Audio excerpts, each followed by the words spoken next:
What is good, everybody? Welcome back to Real Fan Sports. I'm here with Nonpfixion. What's good with you, Nine? Man, I'm good, bro. How about yourself? How are you doing, my Oh, brother? I'm in a great mood, bro. I just laughed my butt off at the fact that the Bills somehow managed to have 12 men on the field and get a PI call and lose. And I'm telling you, I don't think I've ever watched so much chaos in an NFL game in my life. And it was freaking gorgeous. It was beautiful. It Hey, was look, beautiful. they say that the NFL is scripted. Well, that game was written by Tarantino because that was crazy. Man, the twists and turns in that game in the last 2 minutes, you would Oh think it was my scripted. goodness. Well, let's go ahead and dive into week 11. Oh, football is getting so close to the end, man. It's Yeah. bittersweet because things are starting to really heat up. The fight for the wild card is there. The fight to win your division is there. Football is just great. It's back, and we get to start off week 11 with an absolute banger, which we Yes, will be sir. live for on our channel Yes, between sir. the Cincinnati Bengals and the Baltimore Ravens. Both teams coming off of a upsetting loss last week. The Bengals Man. losing to the Texans. The young rook, people are saying he should be in the MVP conversation, but the Bengals will Ooh. be facing the Baltimore Ravens, who also lost by a field goal this weekend. Both teams losing by a field goal. Who For the comes up Brown. on top this Thursday? What you got? Man, this Thursday, Burrow, Jackson. I don't. Ooh, man. I thought the defense of the Bengals was going to do something this past weekend, and I was wrong. I Mm. was very, very wrong. I think I'm going to just straight across the board. I'm gonna say Ravens are going to win this game and go end this week with an 8-3 record. This is a game right now that it feels like a must win for the Bengals. This is a divisional game. Ravens are sitting on top, nice and pretty. Bengals are actually at the bottom of it Yeah, with the Steelers and the Browns winning. So, Bengals are having to win these games. I would like to see Higgins come back. Hopefully he's healthy, can come back. Jamar Chase more at 100%. I know he played last week, and I want to say the Bengals are going to grab this win. But I'll tell you what, regardless, this is going to be a must-watch, and y'all must watch it on Real Fan Sports. We are going to have a blast for this one. yes, I can't wait. yes. It'll be a day away from my Thanksgiving holiday, so I know I'm going to be having me some drinks, and I'm going to have some fun. That'll bring us up into our next game, staying in that same division between the Steelers and the Browns. Who do you got in this one? Both teams at times have looked atrocious. You know what I'm saying? I know Watson, he's looked a little bit better. I'm still not bought in 100% on what he has been doing this season. I would like to see that MVP runner-up type situation that he did a couple of years before all the drama took place. Pickett, I don't know. Yeah, I'm not buying anything the Steelers are doing. Yeah. The defense, I'll rock with, but that offense, Najee Harris has finally, been finding his lanes and actually been running really well the last. Both maybe him 2 and games. Jalen Warren looked really good the last 2 weeks. Yeah, Warren, I think better than Harris. They've been running Warren really tough, and I like to watch him run. Little lightning and But thunder. I'm curious to see which out of both these teams, which defense will show up bigger. You know what I'm saying? Because both offenses can move the ball. I think Watson is much better than Pickett. Pickens and Johnson, who have not been having great games like they should. Cooper last weekend looked really good. He's been doing a lot better this season, this midpoint of the season. Ford stepped it up big time, had 100+ yards. Harris had a good game. But like you said, Warren looked great. I'm going with Cleveland. I think Cleveland's defense is a little bit better than Pittsburgh's defense. And I think the offense is just a little bit better as well. So I'm going with Cleveland. Look, I'm going to go and say that I expect the defense of both these teams to show up. I'm more focused on what offensive side is going to show up more. And I trust in the Browns to be able to do that better. I think the Browns defense has been carrying them a long way. I'm still in the sight of, I think the Steelers are fakers. And I haven't got to watch a whole lot of games, and I know Steelers fans don't like saying that because, they have had high expectations for themselves throughout this whole entire season, and so far it's been proven true. So, I mean, I can't, they're right at this point, but I think the Browns are the better team, and I think the Browns will get the win against the Steelers in week 11. That'll bring us up to two Jungle Cats Oh, I'm sorry. Oh God, did I say two Joan cats? I'm man. You did. I am. I am. It is Monday night, ain't it? Okay. Bears versus Lions. My gosh. Hey, Lions are on a prowl right now. I'm gonna say they're on a prowl. Man, to go for it on 4th and 2 when the field goal is in range, just so the other team, the Chargers, don't have the option to take the ball downfield and score and try to have a game-winning drive, was the most risky, beautiful, elegant play that like just makes me like get so excited, makes you jump out your seat. Go out and win the game, and that's what the Lions are trying to do. The Lions are going to walk all over the Bears. I don't care if Justin Fields is coming back this week. I don't care. Lions and Bears. Oh my! I agree. It don't matter what Justin Fields there. It doesn't. It doesn't. I'd rather see Bajan back there. To be honest with you, right now, he's been the most competent in the pocket for the Bears. But I just don't see them beating this Lions team. Lions team is finally starting to look like a full unit. They look really good. I can't wait to see them in playoffs, man. I really want to see how they perform. And the defense side of the ball. I think the Lions are going to win this game, and Bears are going to go to 3-8. There it is. Next up is the Chargers and the Packers. Chargers played a close one. We actually saw the Chargers be dominant in offense, even though they did lose because their defense just couldn't stop the Lions. And then the Packers got a win last week. Good for them. They did. They did. Good job for the Cheeseheads. But they won't make it again. I think the Chargers finally found a little bit of identity that they have been looking for all season on offense last week. Keenan Allen had like 13 targets. Eckler, I feel like still needs to get used a little bit more, or just more efficiently. But Herbert looked comfortable. He threw some really, really good balls. It wasn't just the wide receivers going out and getting them. He was putting them in beautiful spots. I hope he can go and continue that in a game at Lambeau. It's looked like it's going to be rainy, but I think Chargers will come up on top. I actually agree with you. I think Chargers on top. Love did look a little bit better. They had a better game, but they, like you said, Eckler was finally giving the rock a lot more than what he's been given the last couple of weeks, and they finally seen that he is a workhorse. Give that man the ball, and he can make that line move. So, with that being said, I'm going with Herbert and the Chargers. Green Bay, it's let them rebuild. It's not your year. Let them rebuild. Just rebuild. Ain't nothing wrong with it. Y'all been dominant for how long? It's okay. No need to stress. No need to stress. Too long. Next up will be the Las Vegas Raiders versus the Miami Dolphins. Boy, your Raiders, I'll tell you what, 2-0 since their new head coach. Wasn't a pretty win. Wasn't a pretty win, but it was a win nonetheless against a really tough defense team. I still would like to see them get Devontae Adams involved more. I did like what Josh Jacobs was able to do, especially when he was able to finally find some open space. He always takes advantage of it. We did see one amazing grab by Devontae Adams. I think actually two. I think they were back-to-back. But they're going up against this Miami team that has been extremely dominant, especially against teams that are under 500. We kind of joked about that on stream earlier. Now they're playing a team that is at 500. Can they step up to the plate and beat the Raiders in Miami? The funny thing about it, in this game, the pressure is not on the Raiders. It's not. The pressure is actually on Miami. Raiders are in a situation where they just want to progress. They want to progress, see what they can do, see what they can find, and with with having a rookie at quarterback, having a defense that this is the best this defense has looked in the last 10 plus years. Think about that, 10 plus years. And they're 5-5, 4-1 at home, 1-4 away. This could be, it could be a game where Miami should win because they have a better offense, I would say. But like you said, they haven't been playing well against teams that are 500 or above. So I'm curious to see what happens. The Raiders went against a very stout defense and came out with a dub. It was ugly, but they came out with a dub. Miami should win this game, but I would not be surprised if the Raiders pulled out at the very end. Josh Jacobs, 116 yards. Got to stop the run. We got to stop the run. I think we're better stopping the run than Miami, but we'll see. I have the Dolphins winning this one against the Raiders, but that's no type of bad talk towards this Raiders team. This isn't a team, like you said, that's expecting to win. They just want to progress. They have a rookie quarterback at the helm that really wasn't even expecting to play this season, but is now running a team. But the thing that, if you're a Raiders fan or just a football fan in general, you love to see is that they're playing for each other. Devontae Adams still not getting the touches that he would like, but he's still excited about being there, celebrating in the locker room. We saw him partying and jamming it up after the win on Sunday. So you love to see that. I hope it's not a blowout, but I do have the Miami Dolphins winning.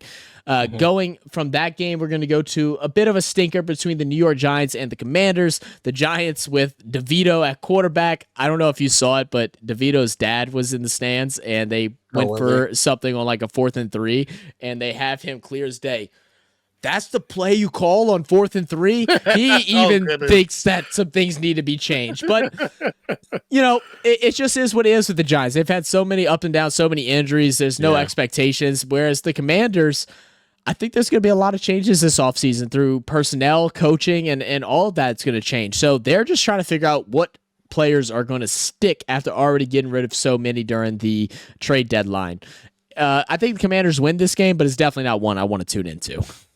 I mean, I definitely don't want to watch it. I'll probably hop on it for a little bit and watch some of it just to get an idea what's going on with the teams. But it's a divisional rivalry, and even though it's not really a rivalry because New York only has 2 wins, so it's not like they're really competing for anything, to be honest. And Washington only has 4. But I do like some of the things that I see from Washington because Washington has some good skill parts that they can put together and probably get a few more wins at the end of the season. They probably don't want to, so they get a high draft pick, but that's probably not going to happen for them.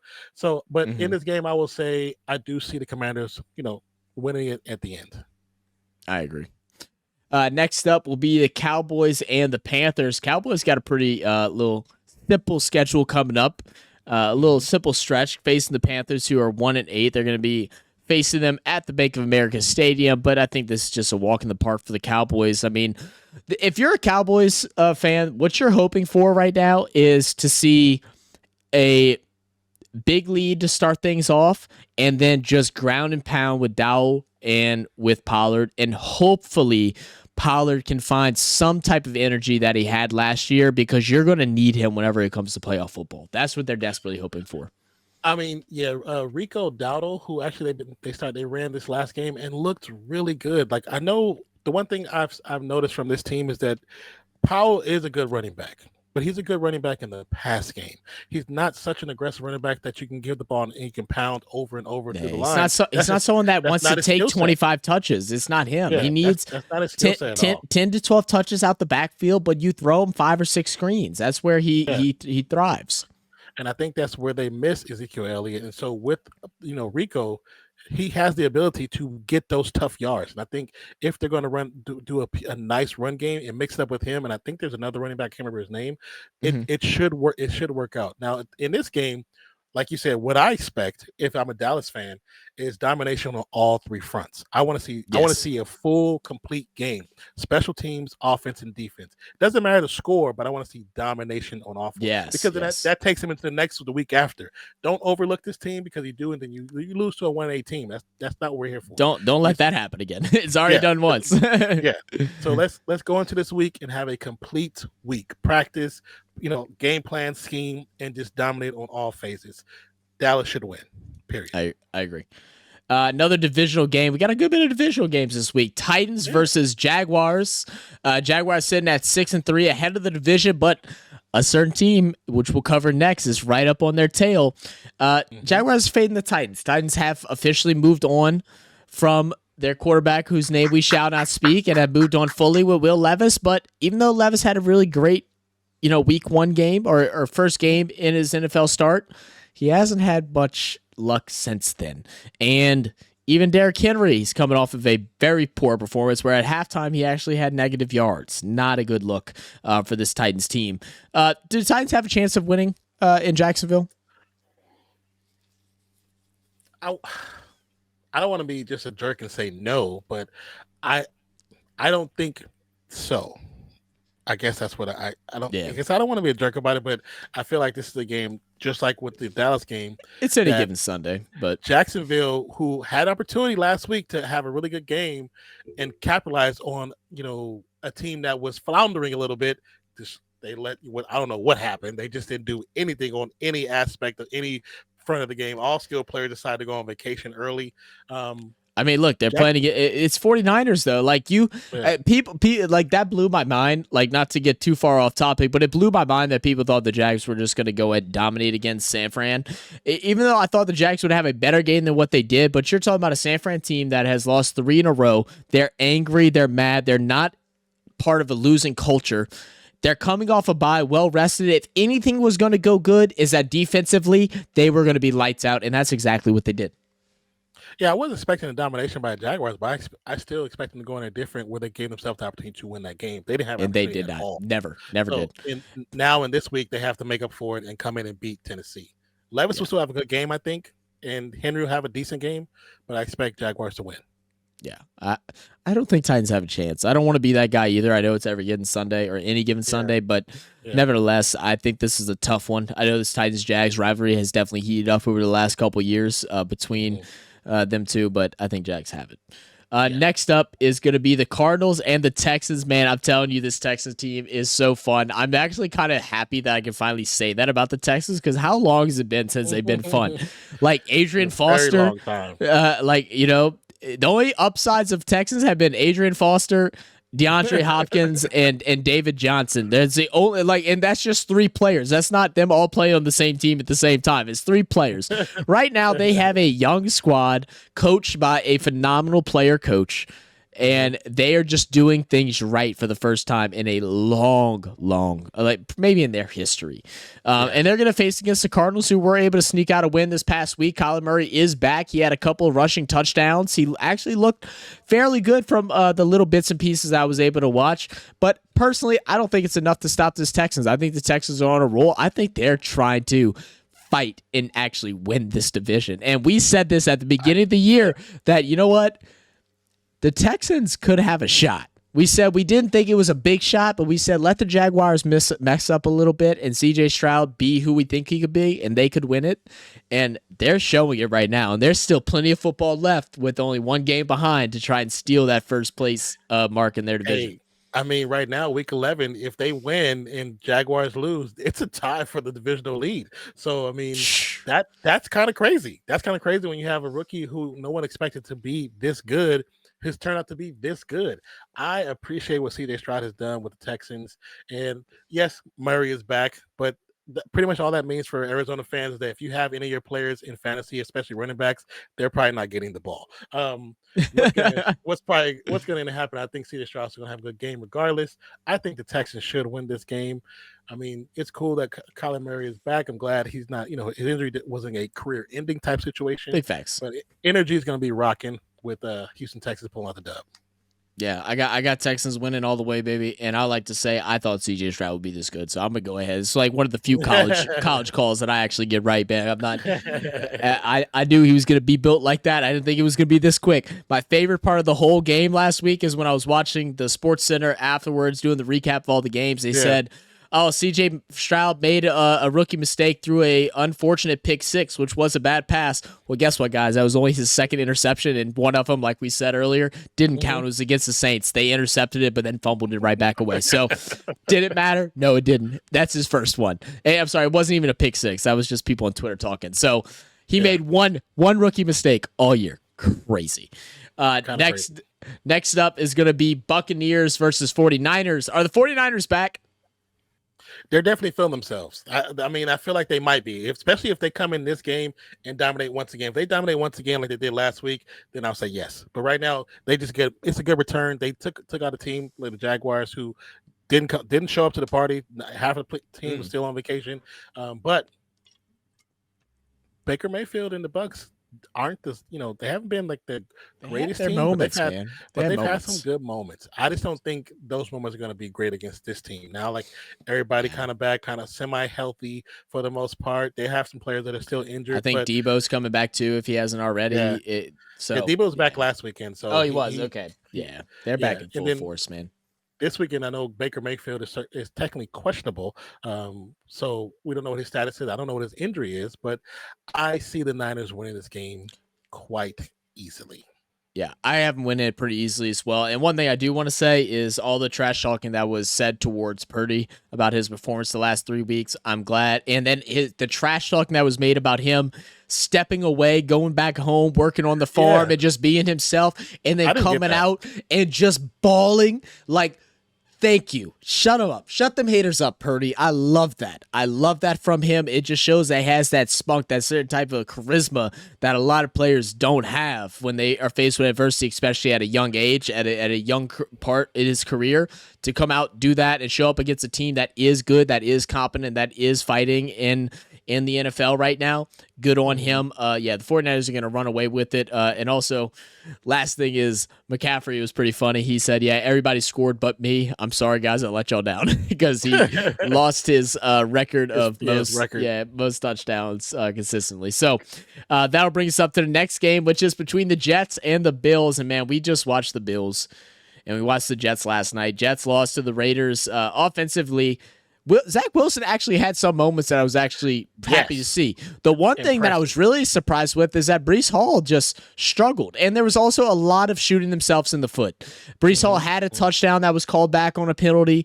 They had multiple times where drives would start happening and then it would get called back because of dumb mistakes, whether it's holding, false starts, or illegal motions and all kind of different things like that. Those are issues that with a team where at your position where you were sitting at 4-4 and you were okay, you were still in the race to try and make playoffs, even losing Aaron Rodgers, who was supposed to take you to the promised land.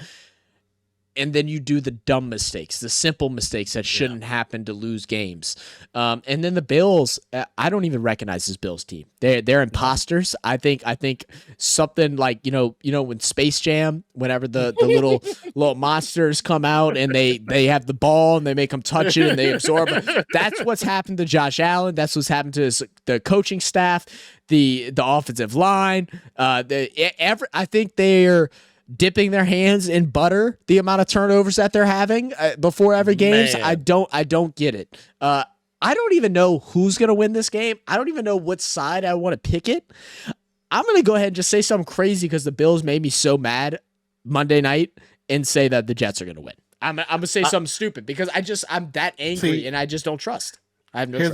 Here's the funny thing. I don't think what you're saying is the wrong thing because I think that Jets defense, after going against the Raiders team that has a rookie quarterback and they didn't get the turnovers they thought they were going to get in this game, they're going to get the same amount of turnovers that the Bills gave out this past weekend, this past Monday. Jets are probably going to come away from the game with 2 or 3 interceptions. One of them's going to be returned for a touchdown. And what's going to happen is this game is going to end on a field goal again. And the Bills may actually lose again. Bills have the hardest remaining schedule in the NFL coming up right now. The hardest. If the Bills don't at least win, how many games we got left? It's week 11, so they got 7 games left. If they don't go 5-2, it really probably 6-1. And I don't even think that's possible. But if they don't go at least 5-2 and make it to an AFC championship game, they're losing Stephon Diggs. Their coaches are getting fired. Josh Allen's going to be on the hot seat. It is going to be a field day in Buffalo. How do you go from being one of the most competent teams, one of the best teams in the league for 2-3 years straight now, 2 years straight now, and then looking like this and putting this product in front of the main stage to millions of viewers? Shame. Lost to their Broncos. Just lost to the Broncos. That's crazy. Stop it. 12 men on the field, bro. Learn how to count. 1, 2, 3, 4. Count. Don't forget to count yourself. Seahawks versus Rams. Seahawks and Rams. What do you think about this one, man? This one, I want to say Seahawks. I know Geno Smith hasn't been having the greatest little midsection of games. I think he will have a resurgence. Rams, they have good players, but you expected more from them, especially Super Bowl team. It would have been nice to see a lot more from them, but I just don't see it in them. And the one thing I will say, if DK Metcalf, I know you'll never see this, but what the hell are you doing? What are you doing? I think he had his best game this past week, and it still was very average. You know what I mean? He looks pedestrian at times. What are you? You're an athletic freak and play like it. You're getting outplayed by your elder statesman Luckett. He looks way better. Who, as a reminder, a lot of people thought he was going to leave. He was going to be traded at the midpoint of this season or before the season started. You know, and he so looks that better than you. yeah. Yeah, I mean, look, Geno hasn't had the best season. I was really hoping he was going to come out and just ball out. I know, like, the beginning of the season, people were saying, like, oh, Geno could be an MVP candidate type, like, sneak thing. He hasn't been that. He does have 2,000 yards. He's throwing, I think, around 67% accuracy. 11 touchdowns, 7 interceptions just isn't going to cut it. He needs some more help from those wide receivers. If DK isn't going to be it, start targeting Najigba. Keep targeting Lockett. Slap Metcalf. I don't know. Give him his binky back and get him back in order. Like I'm not. I hope Metcalf doesn't see this because he might come find me after I say that. I don't want that dude coming my door. Hey. I'm okay. You might walk over, but you're gonna crawl back. You come this direction, player. I'll tell you that now. But man, look, Seahawks are going to win this one. It's definitely upsetting what the Rams have put out. But I mean, with Stafford being hurt, and then they sold their souls to win that Super Bowl. Happily for them, they were able to get it. But they're going to be in trouble until they go through a rebuild again. That's basically what's going to happen. Yeah. That'll bring us up to our Sunday night game between an interesting one. I mean, Broncos now 2 in a row, but not just 2 in a row, man. They have beaten the Chiefs and the Bills. This is the team that everybody thought was going to be the team that they began the season. That's what they thought they were going to get. And I don't know what has changed. I don't know what has brought them to the point to feel like they can beat anybody. But I mean, I do like Joshua Dobbs and the story over there with Minnesota, man. The pastronaut, as they're calling him, because of his science background with NASA. My dude is a real life astronaut, bro. He's fulfilling every kid's dream. When you're 6 years old and they ask you in kindergarten, preschool, whatever it is, what do you want to be when you grow up? I want to be an NFL quarterback and I want to be an astronaut. Well, guess what? Joshua Dobbs is living all of our dreams, bro. It's actually insane. I love what Dobbs is doing, man. I got to watch him just torched my Saints this past weekend, and it was just nothing we could do about it. He had a career high in both, I believe, rushing yards, or not, maybe not rushing yards, but passing yards.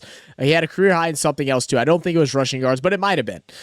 He played a phenomenal game. And then the Broncos, they're winning games, but it still doesn't feel like the Broncos have went out and won these games. I didn't get to see the Chiefs-Broncos game, so I won't even try and stand on that. But I did watch a full 3 hours of this Bills game, and nothing that they did just was like jumped out on the screen was like, wow, that's impressive. It was just like they took advantage of opportunities. They're opportunisms. They're opportunistic players, man. Like there you go.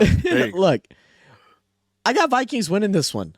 I think the Vikings are doing something fun, man. Dude, they're sitting at 6-4. Dawes back there. Justin Jefferson should be back in a week. They thought they were going to have him back last week, so more than likely he comes back this week to add more firepower to this offense that is rising.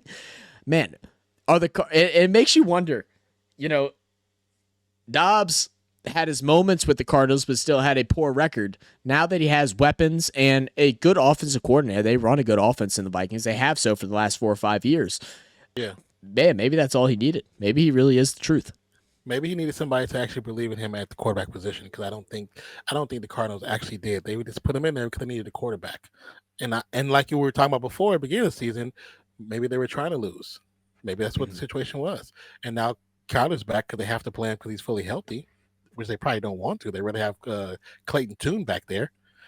But, I mean, regardless of that, this game, I think that Dobbs is a great player, and he truly has that dog in him. Like, he has that dog. Like, that to be able to go into a team 5 days, didn't even get a chance to read the playbook. They're telling you a play. They're telling you a play. You got 15 seconds. The coach is telling you where the players are going to go before the play gets cut off. So you're just guessing on the last 2 routes. You're guessing on the last 2 routes. Yeah, he literally would read out the play call, yada, yada, yada, bleep, B, blah, blah, blah. Yeah. And then as he's breaking the huddle, he'd be like, okay, look to your right. That dude's running a slant. Look to your left. The dude on the far side, he's running a go. The other dude's running a curl. Your running back's going to go here. That might be the good play on this one. All right, go. And then it cuts off. That's what he was doing. That was impressive. Unbelievable. No. Respect to him, man. Respect to what he did, because that was impressive. And then this last game against the Saints, they're at the Viking Stadium, and it was funny because they showed him before the game and right before the game, and they had to have somebody show him where the locker room was, because he didn't know. Yeah, dude's still learning the name of players. It's unbelievable. I do like what the Broncos put out tonight. Did great for them. They got the dub, they got the win, but I believe Vikings should pull this out. I'm right there with you. Yeah. All right. This truly is the game.